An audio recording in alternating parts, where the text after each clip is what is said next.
Hello everyone, and welcome to another game of World of Warships. Today it's one of my replays and I'm in the Shimakaze, at tier 10 Japanese destroyer. Most currently rated, and I don't care, because nobody's shooting me. Now I'm on the map Okinawa, it's a pure tier 10 battle. There is no carrier, there is no submarine, but there is a Moskva. And yes, that Moskva was raiding me, but you know, all the enemies, like the Moskva itself is in a position where it can't shoot me, and the other ships are relatively far away. Nobody cared. I had this handy island here as an escape option, so if there were any torpedoes coming or if somebody was actually shooting me, I could have immediately ducked into cover.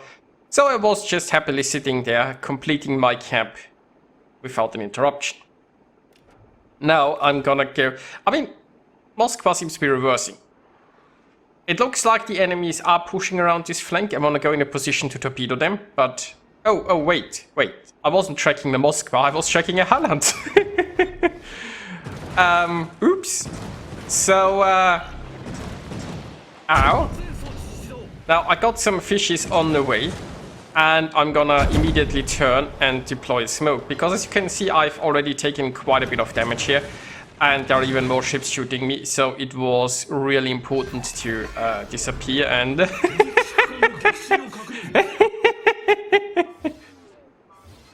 Really? The Holland did not maneuver.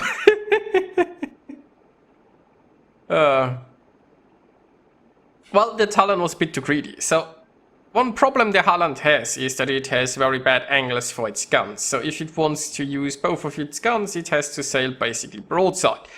And it looks like the Holland was so greedy as to shoot me with all of its firepower that it completely ignored the fact that I have fish. So that worked really well. So yeah, this was a bit of a surprising counter because RPF was really pointing more or less towards the Moskva, so I was thinking that's what I was tracking, and I just wanted to go around here to probably torpedo the battleships that come in. But it all worked out pretty well. Now also the reason why I kept going here away in a straight line, even after seeing the Holland, was because I expected some fish. Now we've seen the torpedoes here from the gearing, which means I can now safely turn around. The Moskva is retreating, that's good news, but there still seem to be some ships coming this way. Probably 3 in total, and there is the gearing. Now the poison here is moving forward, we have a Smolensk here somewhat, that Kremlin is turning. We do have all the caps for now, so it's not looking too bad. My plan is getting a little bit closer, running interference on the gearing, and possibly torpedoing a battleship that comes this way. We shall see how that works out. Now the gearing is taking a bit of damage, that's good news. I have some torpedoes going this direction. I don't know what the gearing is gonna do. It might try to retreat fully here, it might just... Well, I mean, it's smoking right now, it might just sit in the smoke, although it doesn't really have much to do in there. So I presume it uses it to break vision, and then it will generally stay in this area. Possibly try to top the incoming poison. There is a Vincent coming this way. I guess I could have... Maybe I shouldn't have used those torps in the smoke. I could have tried to use them against that Vincent. Then again, a Vincent might make a turn here and be in cover from my fish anyway. So right now I'm going towards the gearing. I have a smoke in about 15 seconds. There are quite a few enemies here, right? And I'm not the healthiest Shima anymore. So SJI in chat is here saying that Moskva just used radar. It's good information to have, although the Moskva by now is so far away that I'm not concerned right now. Oh, speaking of concerns, hello fish. But this seems to be working quite nicely. Now I have those fishes spotted for my team, and oh, there's a Montana incoming. So the Montana might be my next torpedo target. Meanwhile, RPF is pointing right now towards the Vincent, or not. So that means the gearing should be about 7 kilometers right now, and I'm getting closer, so I might be running into it soon. I do have my smoke ready though. And I have a poison behind me that might be helping, and a Smolensk, so there's quite a bit of firepower. There is the gearing. So I'm gonna start turning away here. Gonna launch some fishes. And now we start the shooting. I also start the smoke screen. The gearing has shot, so hopefully my team will keep it detected, right? The Smolensk should have a vision here. And it looks like that's exactly what's happening. The gearing is still detected, and that gives us a bit of time to get damage into it before it's going back to concealment. Gearing is getting relatively low. Ooh, and I managed to torpedo the Montana. You know, those fishes were more like if the gearing runs this way, completely random. But I'll take it. Now, the Montana is... It doesn't look like it's maneuvering much. Now, it's entirely possible that the Montana saw that one salvo of torpedoes and was like, yeah, torpedoes on cooldown now, I don't have to worry. Or it's possible that Montana just isn't thinking this through. But it looks like it did very little maneuvering, and it's gonna do a lot of eating. There we go. That's a good Montana. Is that my second death strike? Yes, that's my second death strike. Now, I'm reversing out of here, just peeking in this direction, seeing if the gearing is close enough. Now, gearing isn't here, but this is a bit of an awkward spot. Awkward in a sense that it makes sense for the gearing to torpedo my smoke screen, which means any kind of maneuvering I'm doing here inside my smoke screen is gonna be risky.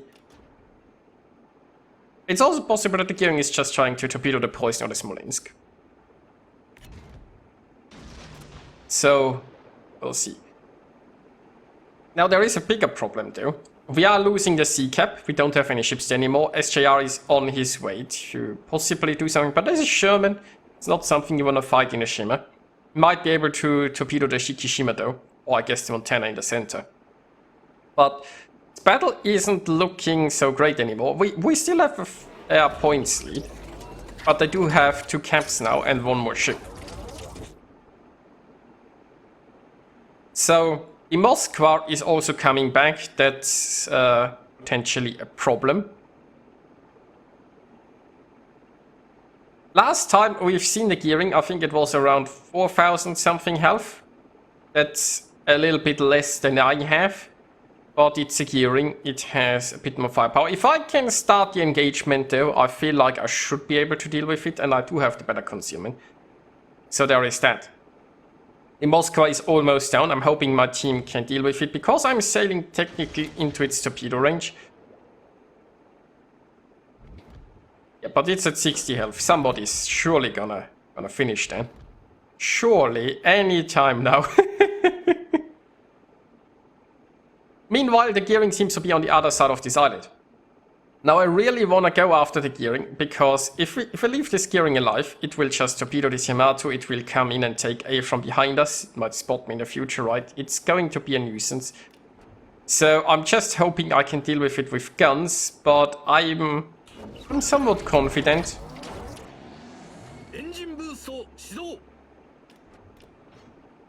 So where it is. It also could have been hit after it was detected, it might even be lower than the 4K. Yeah, it is lower. Although a little bit. Now you can see my first salvo already brings it down to a manageable level, and I get it before it can even shoot back. So that worked flawlessly. Now I am spotted by that Hindenburg, although, yeah, I'm already in concealment again. Don't need a smoke, I only have 1 smoke left, so ideally I don't want to use it right now. And suddenly this battle is looking a lot better again. Our team is now 1 ship ahead. We still have our camp behind, but we have a nice lead there on the points, so no reason to worry for now. Speaking of worrying things though, there is still a Sherman. And actually those battleships are fairly healthy. How do ours look like? I mean, the Montana has seen better days. So, still, I suppose, relatively close in that regard. I'm not sure how healthy the Sherman is. But a Sherman will be a tough enemy to deal with. Well, half health. Maybe we can introduce it to fish. Okay, so we got the Hindenburg coming in here. The Slava seems to be turning away though. Yeah, there is no point in torping it the way it's maneuvering. The Hindenburg, I think, is also I could also try to torp the Sherman. But the Hindenburg has 6 kilometer hydro, right? So it's getting closer and closer.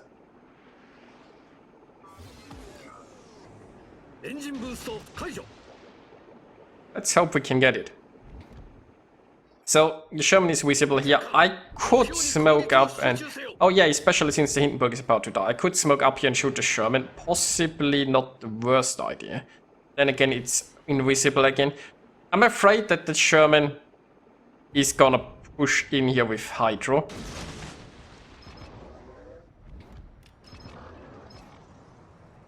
Sort of what's happening. Now the Hindenburg has been dealt with. There is still a Slava though, so I'm gonna smoke up to ensure that I'm not getting shot at in my rear here. And now we're gonna try to sink the Sherman before it gets close enough to do some hydro nonsense. There we go.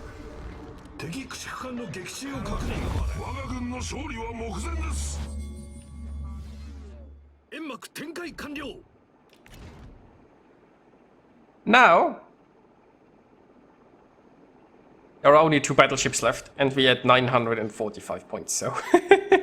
I have a feeling we're gonna win this. Now, I could still get the Kraken. We shall see. Slava and Shima are both certainly torpedoable. Then again, like, if one of those ships sinks, it's gonna be over. So there is no chance of thinking both. I'm also just gonna go here into B, because why not? Our 3 battleships are all in the one line though. Of course they are. Of course they are. Even so close to victory, they wanna run away. I mean, I suppose I can understand the low health one, but hey. Anyway. Fishes are not looking too bad. Maybe we'll end it with a fireworks.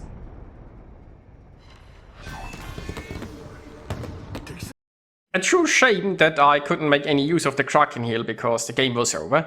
And you know what, for a long time this game looked very close, but in the end we prevailed. And it was quite a fun Shima game. So I hope you guys enjoyed watching it. And I'll see ya next time.